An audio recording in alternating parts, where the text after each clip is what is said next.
برلمانی عراقیش اتفاق مدەکە سیغەیەش کرد ئەو مزەکەرەیە بەیانە چه ئیتفاقی لەسەر مزەکەرەکەی باسی بارودۆخی ئابووری خەڵکیش تێدا بکەین نازم بەڵام من زیاترن ڕاز ناواسیتن بۆیە ئێوە وەکو حزابی سیاسی بۆ علاقەتی ئێستا لەگەڵ کوردی تەبیعی کردەوە ئەوەی کردەوە بەڵام لەگەڵ گزارش کە بە خێرایی هەموو باسی ئەوەکە بەڵام ناکرێ بەرلەمانی عێراقیش ئێمە خۆمان بە مەسئول نەزانین ناکرێ ئێمە بەڕاستی ئەمڕۆ 22/5 لەسەر داوای کۆمیتەی پارێزگای هەولێری حەزبی شۆی کوردستان 12 لایەنی سیاسی کۆبووینەوە دەرەنجامی ئەو بارودۆخە نەخوازراوەی کە ئەمڕۆ بەسەر کوردستان لە خانەقینەوە هەتا شەنگال تێدەپەڕێ ئەوەش نەتیجەیە ئێمە وای دەبینین پاش 56 ساڵی ڕابردوو کە لە 63 جارشکە بە هەمان شێوە بە هەمان نەفەس هاتن شوێنەکان و دیهاتەکان و گوندەکانی کوردەوەن و بەروبوومی کوردەکانیان دەست بە سەداگرت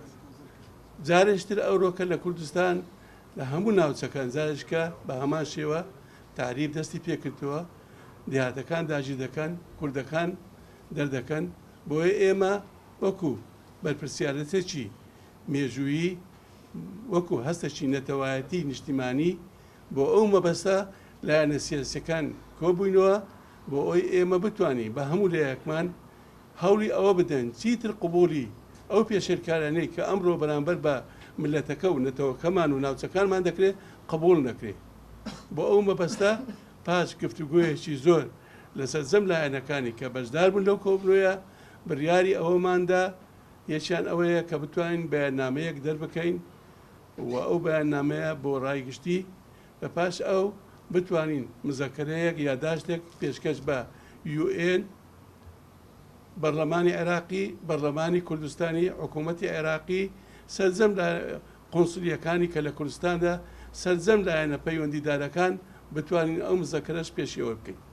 ئەگەر ئیستیجابە هەبوو بۆ داهاتوو ئەوە باشە ئەگەر ئیستیجابە نەبوو بۆ ئەو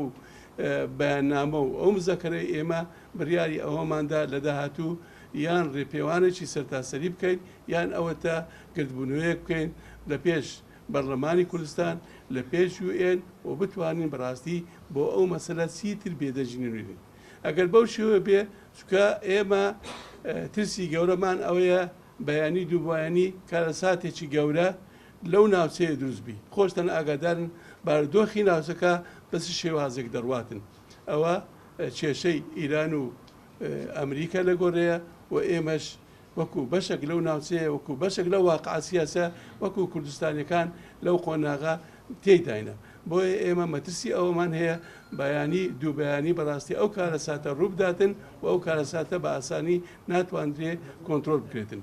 و ئەمە ترسی ئەوەشمان هەیە بەڕاستی ئەو مەسەلە لە خۆیەوە نهاتووە لەوانەیە دەستی دەرەچیشی تێدابی بۆی بتانی شیرازەی عێراق بە تایبەتی و شیرازەی کوردستان تێک بدە و لێرەوەش جارێککە ڕوو لە هەموو لایەنە سیاسەکانی کوردستانی دەکەین کە ناوماڵی کوردستانی چەندی دەتوانین ڕێکی بخەین و بە زووترین کات حکوومەتی هەرێمی کوردستان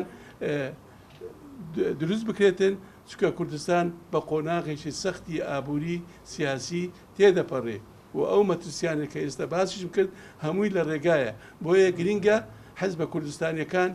بە هەموو لایەنەکانەوە بە هەموو نەتەوە ئاین و مەسەبەکانەوە بێن بەشدار بین ناوماڵی خۆمان ڕێ بکەین و تاکیدەوە بکەینەوە چونکە قۆناغەکە قۆناغێکی سەختە پێویستی بە هەمولایەک بۆ ئەومان دەکرد بە حقات حکوومەتی هەرێمی کوردستان بەرلەمانی کوردستان حزبە سیاسەکان بەپیل ئەو مەوضوعدا بێن بەڵام دواکەوت بۆیە ئێمە وەکو گوتم ئێستا کە ئەوڕۆکە ڕاستە درەنگە بەڵام زوو نییە بەڵام بۆ ئەو مەبەستەش ئەو ڕۆکۆبنەوە و بڕیاری ئەوەشماندایە ڕۆژی شەممە یاداشتەکە بدرێتە ئەو لایەنەوە ئامادە بکرێت بدرێتە ئەو لایەوە یاداشتەکە دەبێت لە ڕووی یاساییەوە ڕێک بخرێتن بۆی بدرێتە سەرجەم ئەو لایەنەی کە باسمان کردن و زۆر سوپاس